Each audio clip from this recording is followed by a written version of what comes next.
चिड़िया बहन, मेरी नजर में एक रिश्ता है तुम्हारी गुड़िया के लिए। अगर तुम कहो तो मैं बात आगे चलाती हूँ। गौरी बहन, मैं अपनी गुड़िया की शादी को लेकर बहुत परेशान हूँ। अगर कोई अच्छा सा रिश्ता मिल जाए मेरी गुड़िया के लिए तो मेरी चिंता ही खत्म हो जाएगी। तो फिर क्या दोगी मुझे अगर मैं गुड़िया की शादी किसी अच्छी जगह पर करवा दूँ तो? अगर तुम मेरी बेटी की शादी किसी अमीर घर में करवा दो तो मैं तुम्हें बनारसी साड़ी लेकर दूंगी। बनारसी साड़ी? फिर तो समझो गुड़िया की शादी हो गई। परंतु चिड़िया, वो बहुत अमीर चिड़िया है और उसका बेटा भी अच्छा काम करता है और आप तो इतनी ज्यादा अमीर नहीं हो। तुम्हें मेरी एक सलाह मानना होगी। क्या सलाह गौरी बहन? मैं कर लूंगी, आप बताएं तो सही। अपने जानने वाले पक्षियों से कुछ दिनों के लिए कुछ चीजें मांग कर घर में रख लो, जैसे फ्रिज, बड़ा बेड और जरूरत की दूसरी चीजें, ताकि तुम भी अमीर लगो। गौरी बहन, मुझे ये काम अच्छा नहीं लगता। अगर बाद में पता चल गया कि मैं तो गरीब हूँ तो फिर क्या होगा? बाद में कैसे पता चलेगा? अमीर परिवार से संबंध बनाने के लिए खुद को भी अमीर दिखाना पड़ता है। फिर क्या था, चिड़िया अपने दोस्त कबूतर से 2-4 दिन के लिए फ्रिज ले आती है, बुलबुल से बेड और ऐसे सब पक्षियों से कोई ना कोई चीज मांगकर अपना घर भर लेती है। गौरी भी दूसरे जंगल में गुड़िया की बात पक्की कर लेती है। जैसे आप अमीर हो ऐसे ही मेरी सहेली भी अमीर है। तो फिर कब बारात लेकर आए हम? आप कल बारात लेकर आ जाना। अब मैं चलती हूँ, जाकर मुझे रानो चिड़िया को भी बताना है। गौरी बात पक्की करने के बाद वापिस अपने जंगल चली जाती है। कल बारात लेकर आएंगे वो चिड़िया। अब उनके सामने बातें भी अमीरों वाली करना, कहीं ऐसा ना हो कि उन्हें पता चल जाए कि तुम गरीब हो। गौरी बहन, आपके कहने पर मैं सारी चीजें तो मांग कर ले आई हूँ। अब बातें भी अमीरों वाली कर लूँगी। बस किसी तरह मेरी बेटी की शादी ऊंचे घर में हो जाए। मम्मा, मुझे ये सब अच्छा नहीं लगता। झूठ का दिखावा करना ठीक नहीं है। बेटी, आज के दौर में कुछ ना कुछ तो करना ही पड़ता है। ऐसे ही दूसरे रोज चंपा चिड़िया हवाई मोटर पर अपने बेटे को बिहाने आ जाती है। ये हवाई मोटर मेरी अपनी है, घर में हर चीज है हमारे। और हमारे 3 पेड़ अमरूदों के भी हैं। हमारे पास भी ऊपर वाले का दिया सब कुछ है। आप देख लें, घर में कुछ और रखने के लिए जगह नहीं है। मेरे पति जी तो मर गए थे, परंतु उन्होंने मरने से पहले अच्छी जायदाद बना ली थी। फिर तो अमीर पक्षी अमीरों से मिल गए हैं, अच्छा चलेगा सब। शादी हो जाती है और चंपा चिड़िया अपने बेटे के लिए गुड़िया को बिहा कर ले जाती है। मानो अब कहीं गुड़िया को बता ना देना कि ये सब कुछ हमारे पास मांगे का है और वो हवाई मोटर भी हम किराए पर लेकर गए थे। मम्मा, एक ना एक दिन तो गुड़िया और उसकी मम्मा को पता चल ही जाएगा कि हम अमीर नहीं बल्कि गरीब पक्षी हैं। अच्छा, अब चुप कर जाओ, कहीं गुड़िया ना सुन ले। 2-3 दिन बाद रानो चिड़िया सारी चीजें जो उसने दूसरे पक्षियों से मांग रखी थी वो सब वापस कर देती है। गौरी बहन, पहली बार आपके कहने पर मैंने झूठ बोला। मुझे बहुत डर लग रहा है। अगर मेरी गुड़िया के ससुराल वालों को पता चल गया तो बहुत बेइज्जती होगी। पहली बार झूठ बोला है इसलिए तो डर रही हो, और उन्हें कौन बताएगा कि तुम गरीब हो? सासू माँ, जिस दिन मैं इस घर में आई थी तो घर में एसी भी लगा हुआ था और किचन में भी बहुत कुछ था। वो सारा सामान कहाँ गया? गुड़िया बेटी, हम घर में ज्यादा पुराना सामान नहीं रखते। मैंने वो सब चीजें गरीब पक्षियों को दे दी हैं और अब हम सब कुछ नया खरीदेंगे। गुड़िया, मम्मा को पुरानी चीजें अच्छी नहीं लगती। हम कुछ महीनों बाद घर का फर्नीचर बदल लेते हैं। मुझे तो ऐसा लगता है कि मेरी मम्मा की तरह इन्होंने भी सब कुछ मांग कर ही ला रखा था। गुड़िया, क्या सोचने लग गई? कुछ नहीं, बस वो माँ की याद आ गई थी। मानो वो अमरूदों के पेड़ कहाँ हैं जो आप बता रहे थे। वो पेड़ तो बहुत दूर हैं। किसी दिन जाकर दिखा लाऊंगा मैं तुम्हें। आप भोजन खाएं, मम्मा ने खास आपके लिए बनाया है। चिड़िया बहन, अब मेरी बनारसी साड़ी भी ला दें। देख लो, मैंने गुड़िया की शादी ऊंचे परिवार में करवा दी है। मैं कुछ दिनों तक मंगवा दूंगी आपको साड़ी, परंतु गौरी, मुझे कुछ ऐसा लग रहा था कि मेरी तरह वो चिड़िया भी झूठ बोल रही थी। नहीं नहीं रानो, वो परिवार तो सच में अमीर है। देखा नहीं, उनकी अपनी हवाई मोटर थी। फिर एक दिन गुड़िया की सास अपने बेटे से कहती है, मानो आप गुड़िया को झरने की सैर करवा लाओ। क्या माँ, झरना भी है इस जंगल में? झरना हमारे घर से ज्यादा दूर नहीं है, वहाँ तितलियाँ भी आती हैं। पति जी, प्लीज मुझे जल्दी से ले जाएं झरने पर। फिर मानो चिड़ा अपनी पत्नी गुड़िया को झरना दिखाने ले जाता है। मैं आज गुड़िया की माँ से मिलकर आती हूँ और देखती हूँ कि कहीं उसे पता तो नहीं चल गया कि हम अमीर नहीं बल्कि गरीब हैं। ऐसा सोचते हुए गुड़िया की राय के ऑटो में बैठकर गुड़िया की माँ के जंगल चल देती है। बस थोड़ा दूर ही उतार दे मुझे। बहन जी, मैं आपको घर के पास ही ले जाता हूँ। नहीं, मैं नहीं चाहती कि उन्हें पता चले कि मैं किराए के ऑटो में आई हूँ। जब चंपा किराए के ऑटो से उतरती है तो सामने ही रानो चिड़िया और कबूतर बैठे हुए थे। रानो चिड़िया को देखकर चंपा चिड़िया अपना मुंह दूसरी तरफ कर लेती है। बहन जी, आप यहाँ, और आपने बताया भी नहीं आने से पहले। मेरी गुड़िया कैसी है? आप गुड़िया को ले आती साथ। बहन, गुड़िया तो अपने पति के साथ झरना देखने गई हुई थी।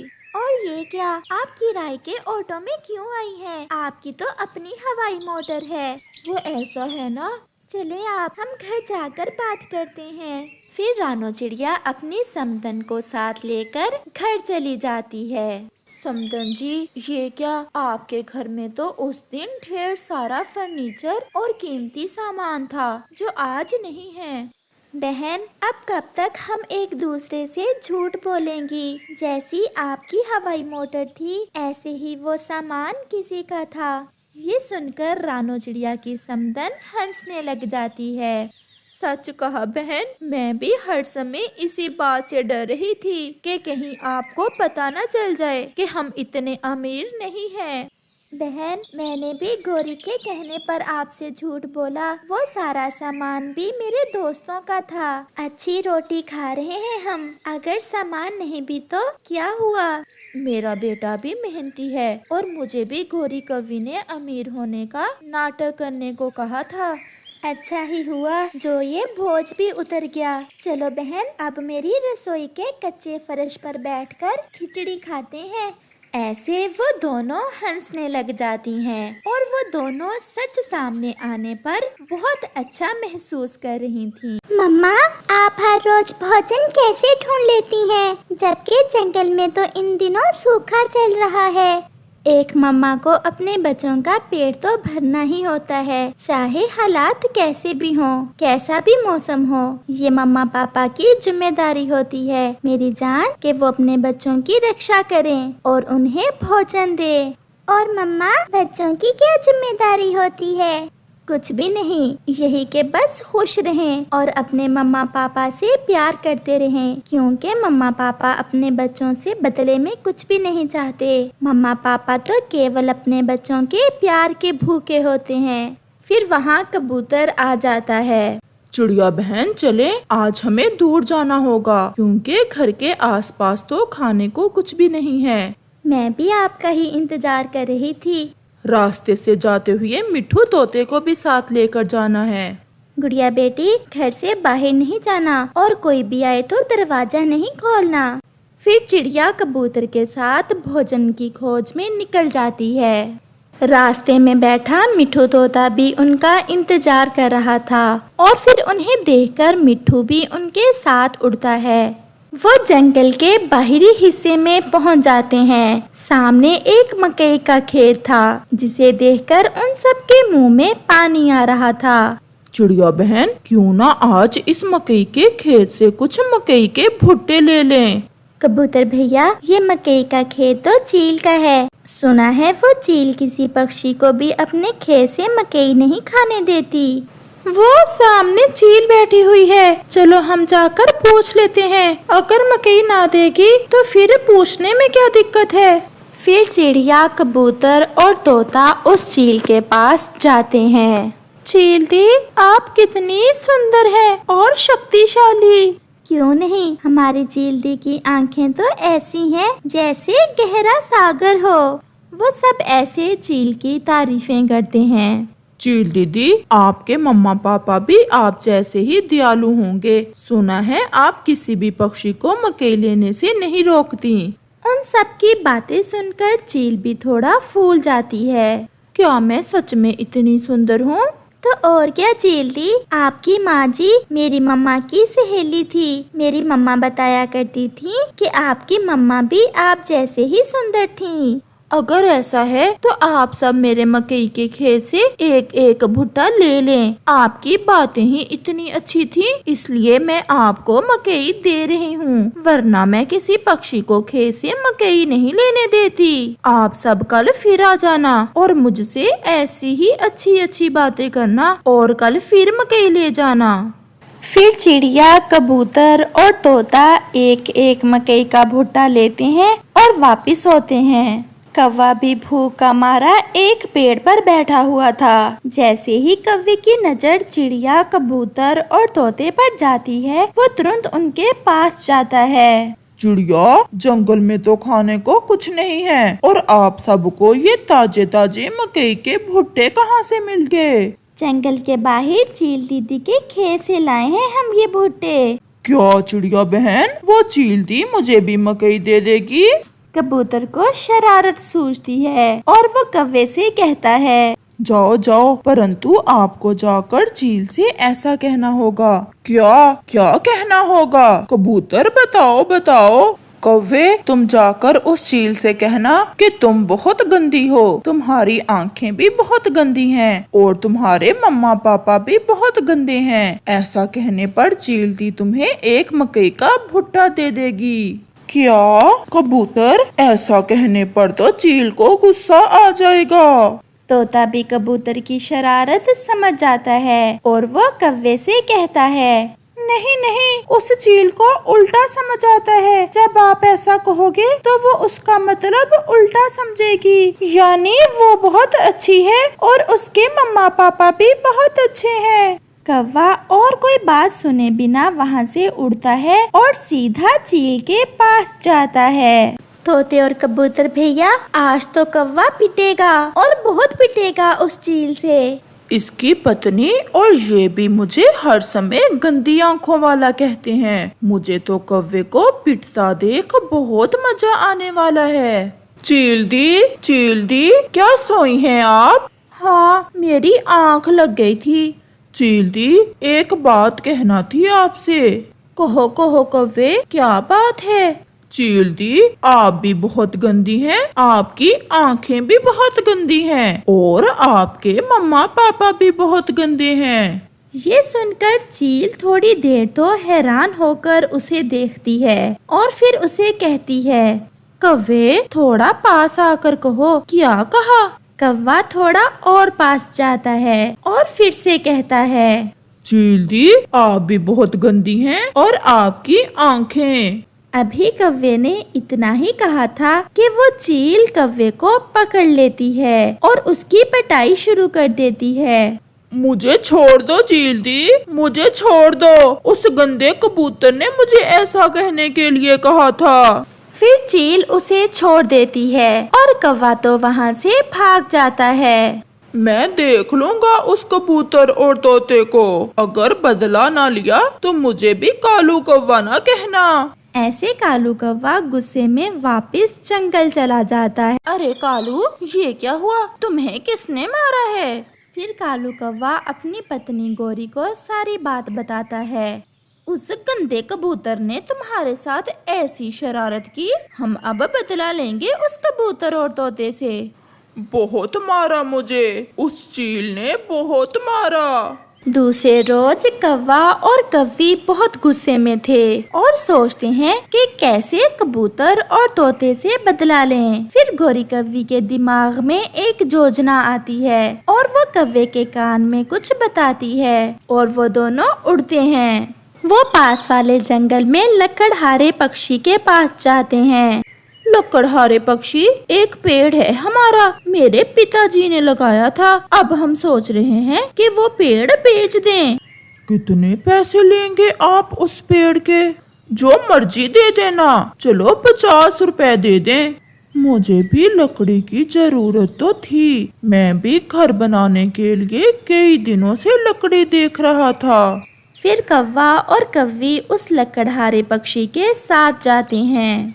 वो कबूतर और तोते के घर से थोड़ा दूर रुकते हैं। वो सामने जिस पेड़ पर 2 घर है ना, वो है हमारा पेड़। अब आप जल्दी से जाकर वो पेड़ काट लें। क्या उन घरों में कोई रहता तो नहीं है? नहीं नहीं, वो घर वीरान है, वहाँ कोई भी नहीं रहता। फिर लकड़हारा पक्षी अपना कल्हाड़ा साथ लेकर उस पेड़ की तरफ जाता है। चलो गोरी, कहीं वो कबूतर और तोता हमें देख ना ले। जाकर नदी पर बैठकर इंतजार करते हैं। जब तोता और कबूतर शाम को आएंगे तो अपने घर टूटे देख खूब रोएंगे और फिर उन्हें पता चलेगा कि कौवों से कोई उल्टी सीधी शरारत नहीं करते। फिर वो नदी की तरफ जाते हैं। जैसे ही वो लकड़हारा पक्षी अपने कल्हाड़े से उस पेड़ को काटने लगता है तो वहाँ कबूतर आ जाता है। रुको रुको लकड़हारे, ये तुम क्या कर रहे हो? अपना पेड़ काट रहा हूँ। वो कौवा और कव्वी मुझे पूरे 50 रुपए में बेच कर गए हैं ये पेड़। ये सुनकर कबूतर कव्वे और कव्वी की चाल समझ जाता है और वो लकड़हारे पक्षी से कहता है, चाचा लकड़हारे, इस पेड़ का तना खोखला है और इस तने में एक खतरनाक सांप रहता है। आप ऐसा करें, मेरे साथ आएं, मैं आपको एक और पेड़ दिखाता हूँ, आप उसे काट लें। सांप का नाम सुनकर वो लकड़हारा पक्षी भी डर जाता है। वो कौवा और कव्वी इस पेड़ को काटने के लिए आपके पास इसलिए गए थे, जब पेड़ कटेगा तो वो सांप भी यहाँ से भाग जाए।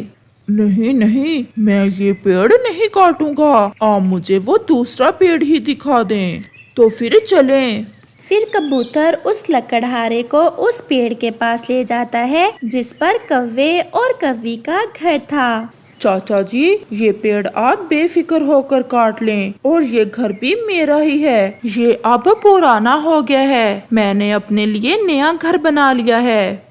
फिर वो लकड़हारा अपना कल्हाड़ा चलाता है और उस पेड़ को काट लेता है और कबूतर वहाँ से भाग जाता है। कौवा और कव्वी भी नदी से पानी पी लेते हैं। चल कालू, अब घर चलें, कल जाएंगे उस कबूतर की तरफ, उसका टूटा हुआ घर देखने। फिर वो अपने घर जाते हैं। वो जैसे ही अपने घर के पास पहुंचते हैं तो ये देखकर हैरान हो जाते हैं कि उनका घर जमीन पर टूटा पड़ा है और जिस पेड़ पर उनका घर था वो पेड़ तो वहाँ था ही नहीं और फिर सजा उन्हें ही मिल जाती है।